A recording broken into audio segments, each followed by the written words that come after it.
Welcome to our web exclusive. I'm Mike Montecalvo, along with Eyewitness News Analyst Lieutenant General Reginald Centracchio. A lot going on with North and South Korea, of course, the TSA and the airports general. Well, with Thanksgiving being Thursday, Thanksgiving being this week, let's talk about what it means for the troops. I think a lot of us take for granted that what we have here, some of the troops in combat might not see a hot meal.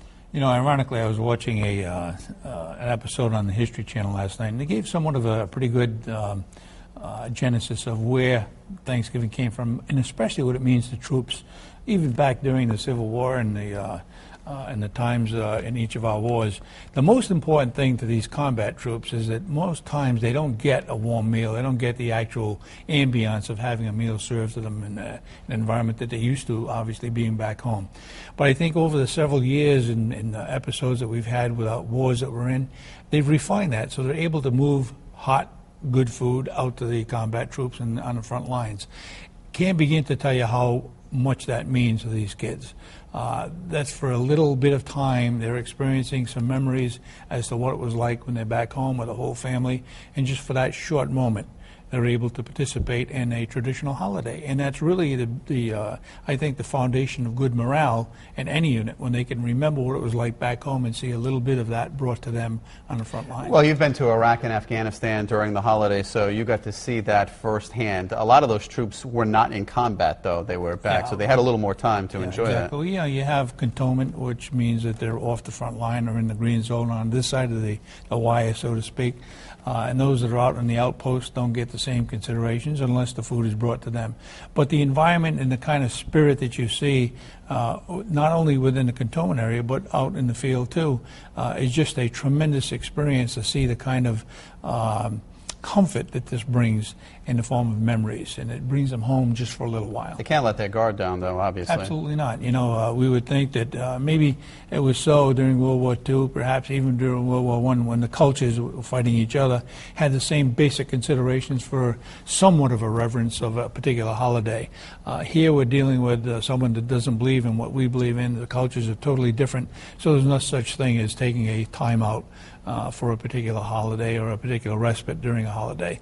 So unfortunately, you cannot ever let your guard down, even in the middle of having a memorable meal. You know, General, I mentioned you were in Iraq and Afghanistan during the holidays. I remember talking a couple of years ago when we were sending packages over to the soldiers. One family, the wife said to me that this was the hardest time of the year because he was not home, and it was hard to explain to the kids why Daddy wasn't home for Thanksgiving and Christmas. So you get the other end of it too. Absolutely. You know, you look at it from two different points of view. You know, the home here in the United States is absent of one of our soldiers, and now either the wife or the father could be gone, or the grandfather or grandmother, or all at the same time.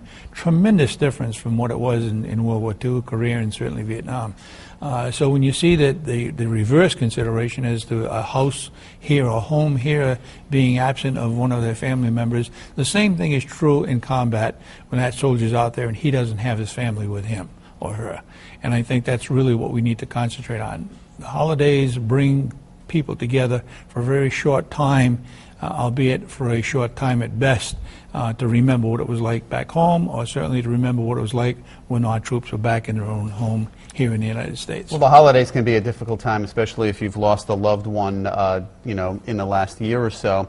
What about for families here? You know, what do you tell them that, you know, when their spouse is overseas? The best thing you can do, I found, is to do a lot of listening. I mean, you can tell them certainly you appreciate their service, you have a profound respect for what they're doing, and if it wasn't for them, we wouldn't be able to experience the kind of holidays and the freedom we have in this country. But you can only say that so many times, but you need to listen, because you'll hear a lot of concerns, a lot of emotion coming from them. And all you can do is really acknowledge it and be extremely supportive, and not to the extent where you want to be overly indulging as to what they're saying or trying to accommodate, adding to what they feel, but just to let them have a sounding board as to what they're feeling. And finally, sooner or later, I think they realize that, you know, you're doing the best you can to support them and their troops as they're being deployed. Well, it's no secret it's the busiest travel time of the year. Wednesday is supposedly the busiest travel time, and the TSA is urging travelers, especially if going to the airport, to they're asking for cooperation and give yourself 2 or 3 extra hours before you go. Obviously, the full body scans and the pat-downs are the biggest concern. Do you expect long delays on Wednesday? Well, I think, you could look at it from both sides of view. Those that opt out of the scanning device would go through a body scan or a body search, a pat-down. That's where the time will take significant increases. But I think you'll see that people who are interested in being safe and not risking somebody else's life will, in fact, comply with the system and protocol we have in place. And I think you'll see people going through the full body scan versus standing in long lines waiting for the pat-down. You can opt out of the scan, but you need to go through the pat-down. So I don't think you'll see extraordinarily long lines, but you will see lines for those that desire to want to have a pat-down versus going through the body scan. Well, since November 1st, there are 400 imaging units out there at about 70 airports, including Green Airport. 34 million people have already gone through with that, and the TSA says basically 99% they've not had any problems. We've heard, though, there have been some problems with the pat-downs. Yeah, I think I heard of the several million that have gone through it. They've had 700 complaints. Now, comparatively speaking, 1 is too many. But nevertheless, when you look at everything in a proper perspective, the risk that we eliminate, I think, is worth the time that it takes to go through both of these protocols. And for those that don't want to opt to either one of them, well, unfortunately, the option is not to fly. I think we need to look at a systemic approach to what is best for the country and keeping it safe. What we're dealing with is a culture who wants to do us harm. The culture that we're dealing with has much to do with being as innovative as they possibly can and overriding any particular technology that we have available, to include, placing munitions in their own bodies. And I think that's the next step that we're going to have to be really aware of, that there'll be alternatives for those that want to introduce some kind of harm to us, even having the full body scan and the pat-down. Well, there is an internet campaign going on right now asking people to opt out of going through that. 1 or 2 people could cause a real problem at an airport. Just a major security problem. Absolutely. Think about it. When you have the kind of possibilities with people causing a physical or a physical security problem that would jeopardize someone else, then you're going to see some intervention, unfortunately, that would perhaps result in some kind of measures being taken that aren't going to be accepted readily. And those that are causing somewhat of a discrepancy to the normal process of the protocol would probably be removed, and that will start another scenario by itself. Well, the president this week said he wants to take a look at this to see if there are other avenues we can go. Do you think this needs to be looked at? I think the avenues have already been looked at. We're facing an enemy that is bent on circumventing the systems that we have, and they are bent on causing damage to the United States.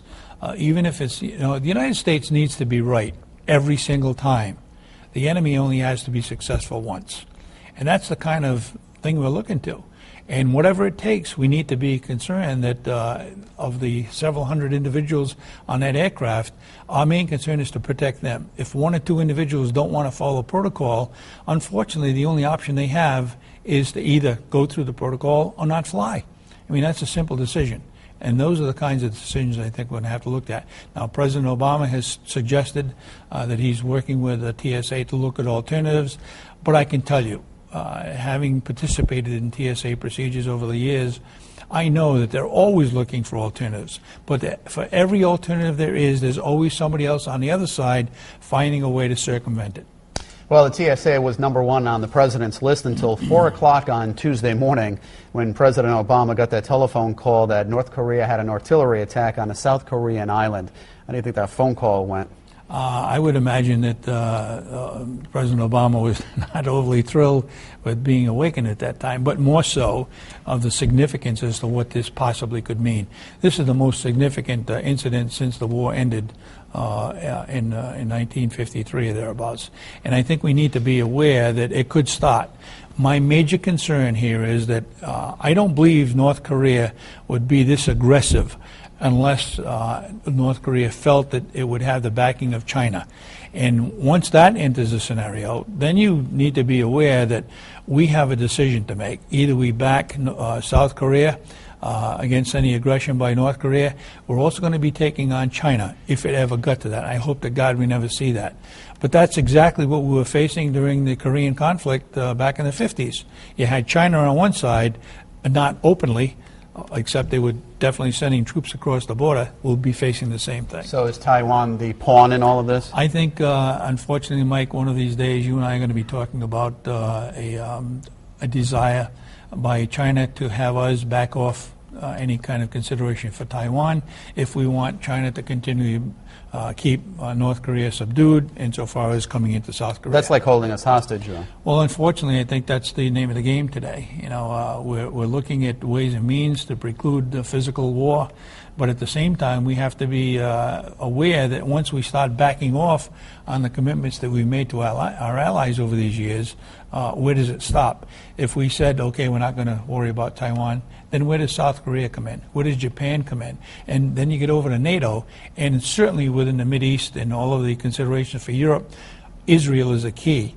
Do we back off that? I would hope that we would have some real serious concern before we start backing off our national policy as it relates to our allies. Well, the United Nations is asking Seoul to halt all military drills. They've refused right now.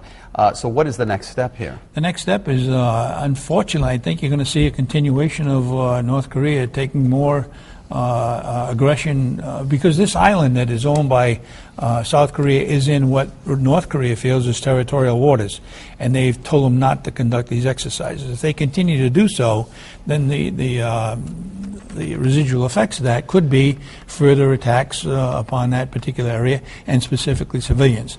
Now, having said that, we also heard that South Korea said if you continue to do this and we suffer casualties on the civilian side, we're going to have a reprisal. Well, there are 28,000 U.S. soldiers that are there. How long would it take to activate them to get into this mess? The brigades that are in place are ready to go as we speak. You know, they're probably on a higher alert than they were a couple of days ago. But I was there on the day before 9/11. When all of this happened, visiting the particular divisional units as well as the brigades that were in place. They are prepared to be able to exercise their battle plan in a matter of hours because that's what they need to do. You know, the 38th parallel is a pretty hostile place, and the demilitarized zone is also a pretty hostile place, which could really erupt at any particular time, as we saw in the last couple of days. All right, before we run out of time, more secret documents could be leaked, General, any day now. Huge concern. That's a huge concern because now this one involves the State Department. Because it involves the State Department, we're talking about our national policy as it relates to many of our allies and our overall world policy. When you start releasing documents that are highly classified, you compromise, undoubtedly, any confidence we may have had with our allies, and therefore they lose confidence in the United States to begin with. Well, so far 400,000 documents have been released so far, and they're saying this one's going to be bigger. Yeah, this could be probably 800,000 documents coming out of the State Department. All right, and finally, the Pentagon says no service members have been discharged for being openly gay in the don't ask, don't tell policy over the last month. I think that's a precursor to Admiral Mullen's desire that they do want to see this policy put aside, and that we would have an open gay enlistment into our military and preclude the policy that we presently have of don't ask, don't tell. You cooking the Thanksgiving dinner? I'm cooking, no. No. But I'll be eating it. Happy Thanksgiving, General. And to you, too. Thanks for watching.